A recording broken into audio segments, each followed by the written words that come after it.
Le livre d'Ecclésiaste. Il fait partie des livres de sagesse de la Bible et s'ouvre sur la phrase suivante. Parole de Kohelet, fils de David, roi de Jérusalem. En hébreu, le mot Kohelet désigne une personne qui en a rassemblé d'autres. Et dans ce cas précis, le but étant d'apprendre, il est souvent traduit en français par des termes similaires au mot enseignant. Il est dit que cet enseignant est un fils ou un descendant du roi David. En fait, il existe différentes hypothèses sur l'identité de l'enseignant. Plusieurs personnes pensent qu'il s'agit du roi Salomon. Pour d'autres, ça pourrait être un des derniers rois de la lignée de David. Et d'autres encore pensent que c'est un enseignant israélite ayant vécu bien plus tard et qui a adopté le style de Salomon comme support pédagogique. Quelle que soit la bonne hypothèse, l'essentiel est de comprendre que l'enseignant est un personnage du livre totalement différent de l'auteur qui, lui, reste anonyme. Et dans la majeure partie du livre, nous n'entendons que la voix de l'enseignant. Mais c'est en fait une voix différente, celle de l'auteur qui nous présente l'enseignant dans toute la première phrase, et qui à la fin conclut le livre en résumant et en évaluant l'ensemble des propos du professeur. Ainsi, l'auteur s'assure de nous transmettre tout ce que l'enseignant a à dire et nous aide ensuite à remettre les choses en perspective pour nous forger notre propre opinion. Mais que peut-il bien avoir à dire, cet enseignant? Eh bien, l'auteur résume aussi bien au début qu'à la fin le cœur du message de l'enseignant. Et c'est Hevel, Hevel. Tout est absolument Hevel. La plupart des Bibles françaises traduisent le mot Hevel par vanité, ce qui ne rend pas justice à l'essence du terme. En hébreu, Hevel signifie littéralement vapeur ou fumée. L'enseignant l'utilise 38 fois dans le livre comme une métaphore pour décrire premièrement à quel point la vie est temporaire ou éphémère, telle une fine couche de fumée, et deuxièmement l'énigme ou le paradoxe de la vie. Comme la fumée, elle semble ferme, mais dès qu'on essaye de la saisir, on réalise qu'il n'en reste plus rien. En clair, il y a énormément de beauté ou de bonté dans le monde, mais dès qu'on se met à les apprécier, la tragédie frappe et tout semble s'évaporer. Avec ce sens aigu de la justice que nous avons tous, alors qu'on voit toujours le malheur frapper les gens bien, on se dit que ce qui est permanent dans la vie, c'est qu'elle est imprévisible, fluctuante, ou selon les dires de l'enseignant, comme la poursuite du vent, elle est Hevel. Ce qui est plutôt déprimant. Mais pourquoi a-t-il besoin de dire tout cela?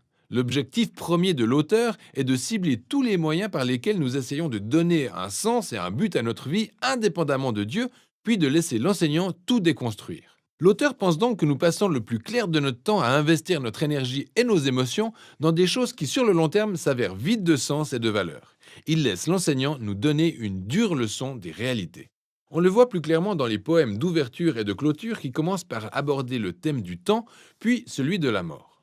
Selon l'enseignant, vous pouvez passer votre vie à travailler, à accomplir des choses en pensant lui donner un sens, mais la réalité est que vous devriez faire une pause pour réfléchir à la marche du temps.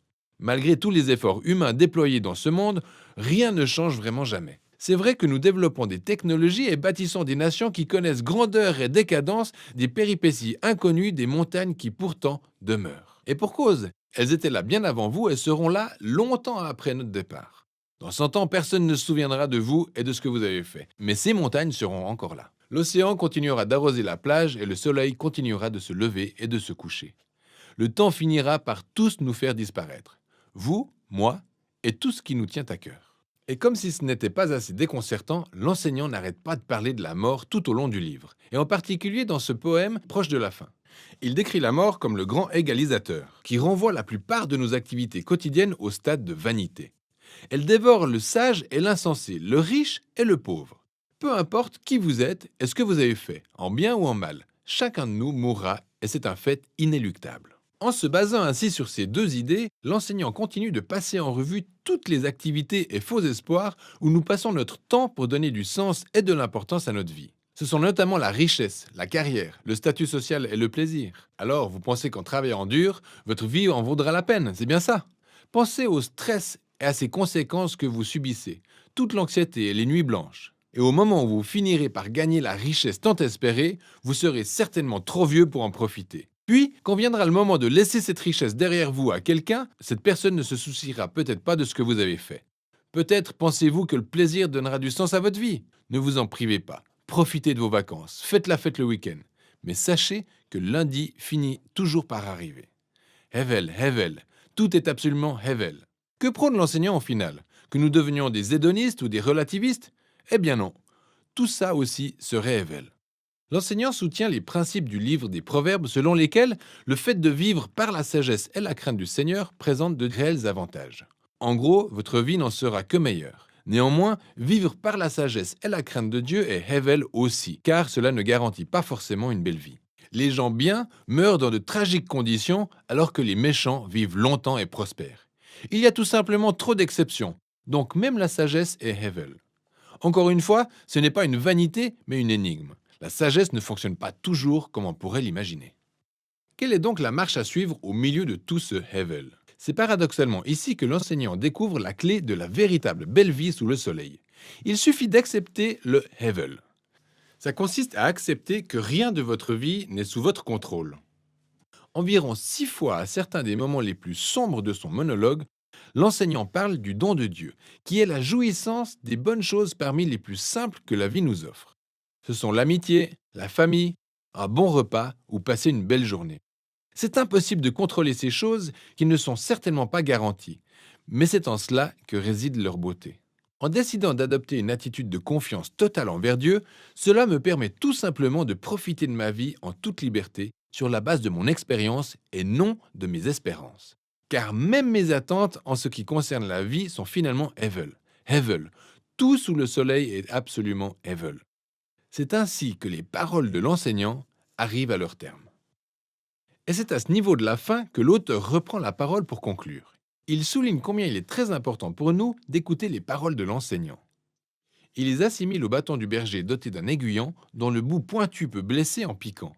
Mais il précise que l'enseignant essaye de vous piquer pour vous faire avancer dans la bonne direction, sur une voie empreinte d'une plus grande sagesse.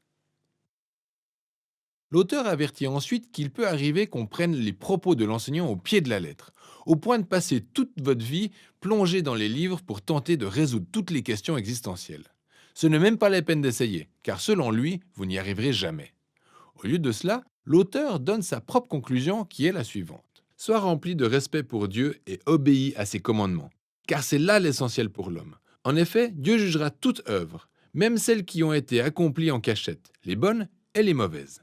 En fait, l'auteur estime nécessaire de laisser l'enseignant éprouver vos faux espoirs et vous rappeler que le temps et la mort rendent la majeure partie de la vie complètement incontrôlable.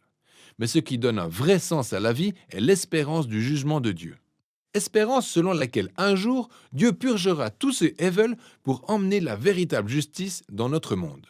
Cet espoir est ce qui doit nous inciter à une vie d'honnêteté et d'intégrité devant Dieu, malgré le fait que nous restons perplexes face à la plupart des mystères de la vie. Et voilà pour la sagesse du livre d'Ecclésiaste.